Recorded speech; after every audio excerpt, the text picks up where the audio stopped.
साथ कैलाश पर्वत पर रहने लगती हैं। पर त्रिकालदर्शी शिव से ये बात छुपी नहीं थी कि दक्ष प्रजापति उन्हें पसंद नहीं करते।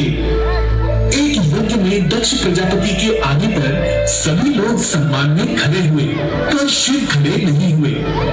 इस बात से प्रजापति बहुत क्रोधित हो गए और फिर उन्होंने शिव को नीचा दिखाने के लिए एक यज्ञ का आयोजन किया, जिसमें शिव और सती को छोड़कर सभी को आमंत्रित किया गया। महादेव, मैंने मेरी बहन रोहिणी को अपने पति चंद्रमा के साथ मेरे पिताश्री के यहाँ जाते हुए देखा है। सुना है पिताश्री बहुत बड़ा यज्ञ कर रहे हैं। ये तो अच्छी बात है। हमें भी वहाँ जाना चाहिए। तो हमें वहाँ निमंत्रित नहीं किया गया है सती, और बिना निमंत्रण के कहीं जाने से क्यों अपमान और अपयश मिलता है। निमंत्रण?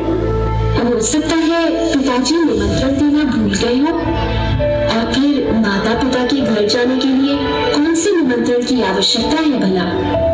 आप हट कर रही हैं, फिर भी आप जाना चाहती हैं तो जाइए, पर इस बात का ध्यान रहे कि यदि वहाँ आपका अपमान हुआ तो आपको बड़ा दुख होगा। साथ ही मेरी ये बात याद करके करानी भी होगी। ऐसा कुछ नहीं होगा, आप अपना ख्याल रखिएगा। वीरभद्र, तुम भी माँ सती के साथ जाओ। जी महादेव।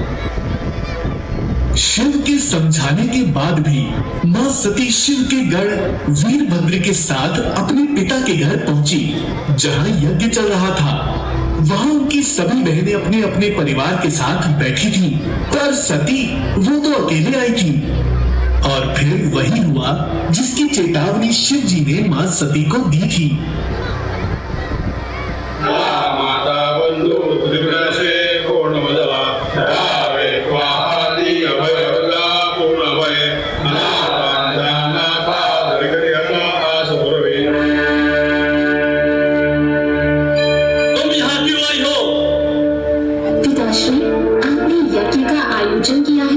इसलिए ही आई हूँ। आयोजन किया गया है, पर तुम्हें और तुम्हारे उस बहुरूपी पति शिव को आमंत्रित नहीं किया है, फिर भी तुम चली आई बिना निमंत्रण के। उस निर्लज बहुरूपी के साथ लेकर तुम समाज के रीति रिवाजों को भूल गई हो।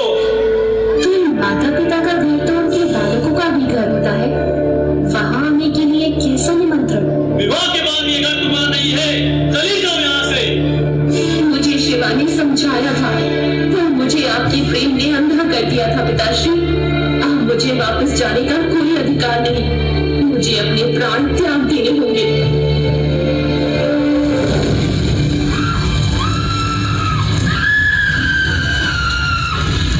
ये कहकर सती ने हवन कुंड में छलांग लगा दी। इससे वीरभद्र क्रोध से लाल हो गए। उन्होंने देखते ही देखते दक्ष प्रजापति का सर धड़ से अलग कर दिया।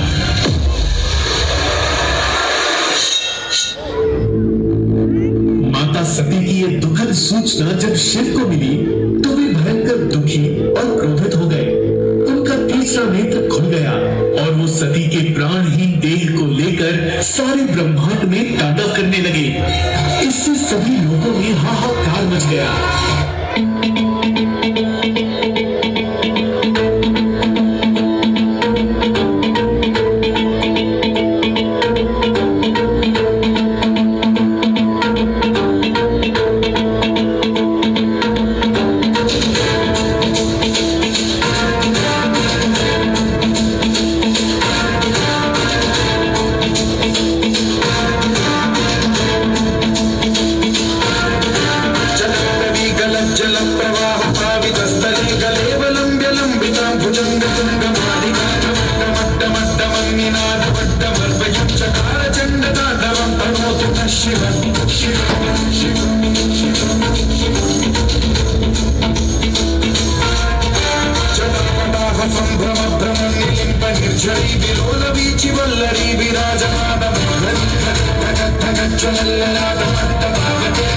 चंद्रशेखरे रचित शिक्षण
सती के शरीर के हिस्से गिरे हैं वो जगह अब शक्तिपीठ के रूप में प्रसिद्ध होगी, और जहां जहां प्रभु शिव के आंसू गिरे हैं वहां एक वृक्ष उत्पन्न होगा जिस पर लगने वाले फलों को रुद्राक्ष कहा जाएगा।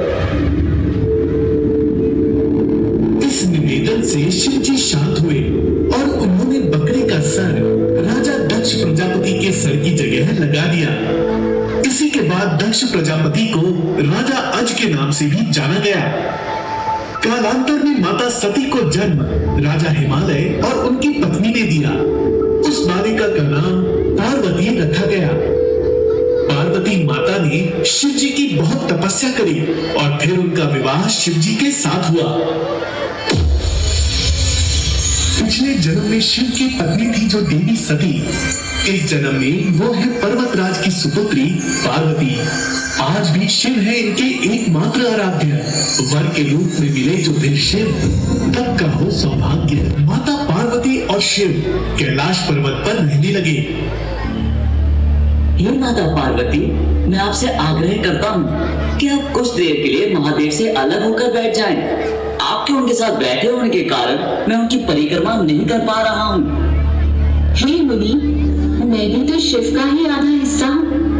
मैं उनसे अलग कैसे हो सकती हूँ भला? आप ऐसी ही परिक्रमा पूरी कर लीजिए। हे माता, मैं शिव जी की आराधना करना चाहता हूँ। आपका उनके साथ होना मेरी आराधना में बाधक है। ऋषि श्रृंगी ये बात समझ नहीं पा रहे थे कि शिव और शक्ति एक ही हैं। वो अलग अलग नहीं हो सकते, इसलिए वो हट कर रहे थे। परंतु सांप का रूप धारण करने से शिव जी का ध्यान भंग हो गया।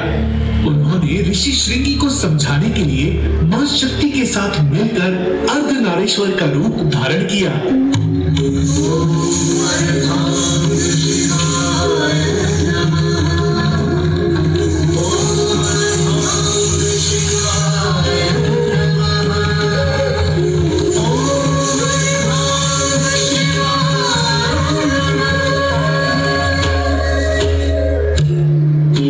ऋषि श्रृंगी, अब आप समझे कि आदि और शक्ति को अलग अलग नहीं किया जा सकता। वो तो एक ही है। शिव और शिवा कभी अलग नहीं हो सकते।